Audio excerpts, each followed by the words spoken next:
할렐루야. 2020년 6월 12일 금요일 새벽 말씀입니다.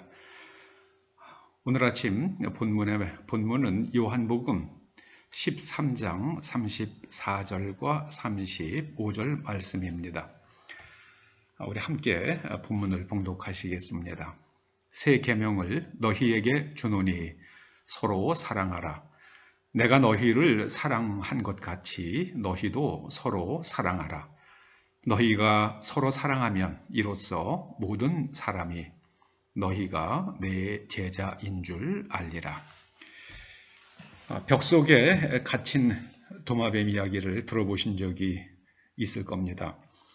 동경올림픽을 앞둔 어느 날 공사장 인부들이 스타디움을 확장하기 위하여 이제 지은 지 3년 된 개인 주택을 헐어내고 있었습니다.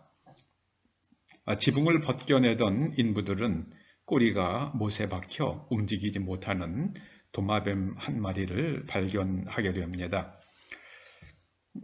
이 집을 지은 지 3년이라니까 이 도마뱀은 3년 동안 이렇게 못 박혀 있었던 게 아닌가?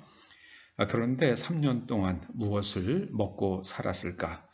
인부들은 모두 신기해하고 있었습니다.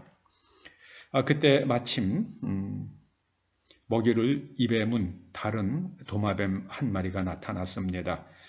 먹이를 물고 온 도마뱀과 못에 박힌 도마뱀은 다정하게 입을 맞대고 먹이를 나누어 먹는 것이었습니다. 인부들은 그 장면이 하도 감동적이어서 못에 박힌 도마뱀을 정성껏 살려 보내주었다고 합니다.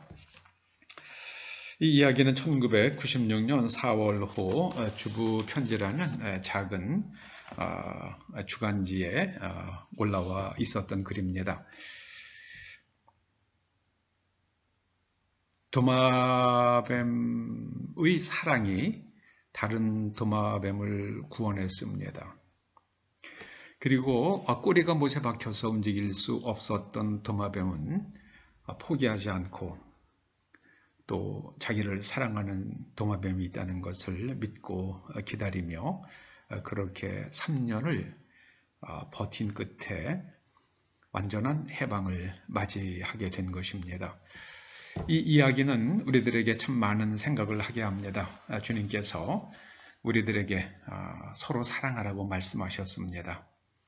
주님께서 우리를 사랑해 주신 것 같이 너희도 서로 사랑하라고 말씀하십니다. 왜냐하면 사랑이 우리를 구원하기 때문입니다. 서로 사랑하라. 이때 그 사랑하라고 사랑하다로 번역된 헬라어가 아가파오입니다. 여러 번 말씀드립니다마는 아가파오는 부여한 의미 속에서 사랑하는 것을 의미합니다. 그 사랑이 유지되려면 의미가 지켜져야 합니다. 그 의미를 부여한 사람도 존재해야 합니다. 하나님께서 우리를 아가파오 해 주십니다. 하나님께서는 영존하시는 아버지시기 때문에 하나님께서 우리에게 부여해 주신 의미가 영원히 지속됩니다. 의미가 지켜질 때 사랑도 지켜집니다. 인간 세상에선 의미가 변질됩니다. 그러면 우리는 어떻게 그 의미의 변질을 막을 수 있는가? 우리가 하나님의 관점을 가질 때 우리는 의미의 변질을 최소화할 수 있습니다. 하나님의 관점을 갖는 것이 의미의 변질을 막는 방부제가 됩니다. 주님께서는 서로 사랑이 그리스도인 됨의 표지라고 말씀하십니다. 너희가 서로 사랑하면 이로써 모든 사람이 너희가 내 제자인 줄 알리라. 서로 사랑. 그런데 사람들이 그리스도인들도 서로 사랑하지 못합니다. 그 이유는 마음이 닫혀 있기 때문입니다. 교회에서 많은 사람들이 교회에서의 가장 최선의 처신법은 불원불근이라고 말합니다. 너무 멀리 지내자니 외롭고, 그러니까 멀지도 않고 가깝지도 않고, 고슴도치를 서로 가까이 하려면 서로 찌른다고 그러죠. 그러니까 가까이 가면은 찔리고 또 멀리 있으면 춥고, 그래서 찾은 나름의 지혜들이 불원불근이라고 그러는데, 불원불근은 사실 피상적인 관계에 우리를 피상적 관계로 몰고 갑니다. 그 속에는 서로 깊은 관계 설정이 없습니다. 서로 사랑이 없습니다. 마치 저 버스에 타서 좌우에 서 있는데 그냥 멀지도 않고 가깝지도 않게 그렇게 가다가 각자 필요한 정거장이 나타나면 거기서 내리고, 마치 교회는 버스 같습니다. 사람들이 올라탔다가 또 자기가 가고 내리고 싶은 데서 내리고 떠나고. 그래서 현대인은 고독합니다. 교회에서도 고독합니다. 타자와의 관계가 다 단절되어 있기 때문입니다. 열려져 있는 것 같지만 그 내용에 있어서는 단절되어 있기 때문입니다. 프랑스의 철학자 엠마누엘 레비나스라는 사람은 인간은 두 존재의 만남으로 시작된다.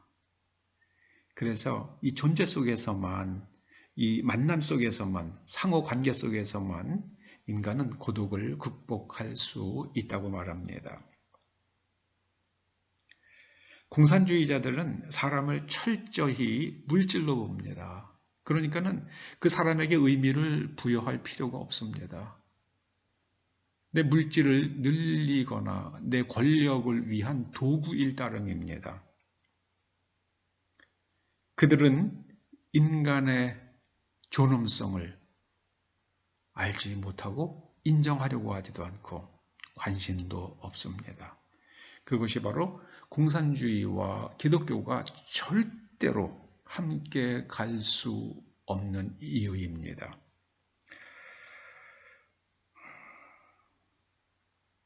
우리나라에서 1년에 중국에 가서 장기 이식을 하는 사람들이, 글쎄요, 어떻게 나온 통계인지는 모르겠습니다만은 한 2, 3년 전에 한 4만 5천 명 된다고 그러더라고요.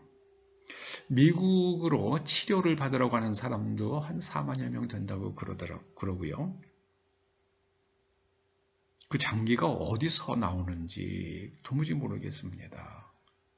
한국 사람이 여기서 출발하기 전에 이미 중국에서 거의 장기가 준비되어 있다시피 한다는 겁니다. 정말 그런 일들은 없어야겠습니다.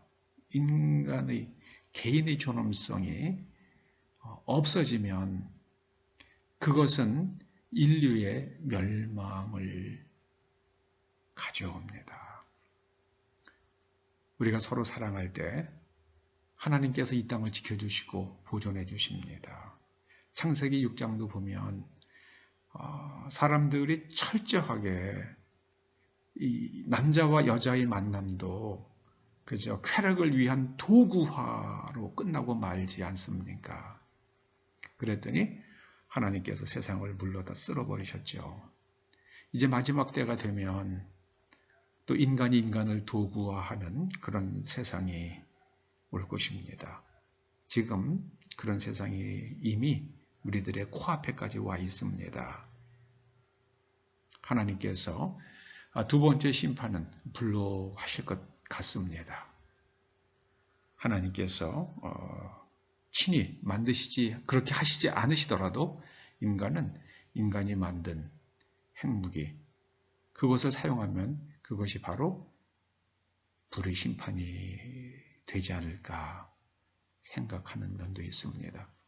아무쪼록 우리가 서로 사랑하면서 그 사랑을 세상으로, 우리 가정에서부터 시작을 해서 세상으로 흘려보내는 우리들의 하루하루가 될 수 있기를 주님의 이름으로 축원합니다.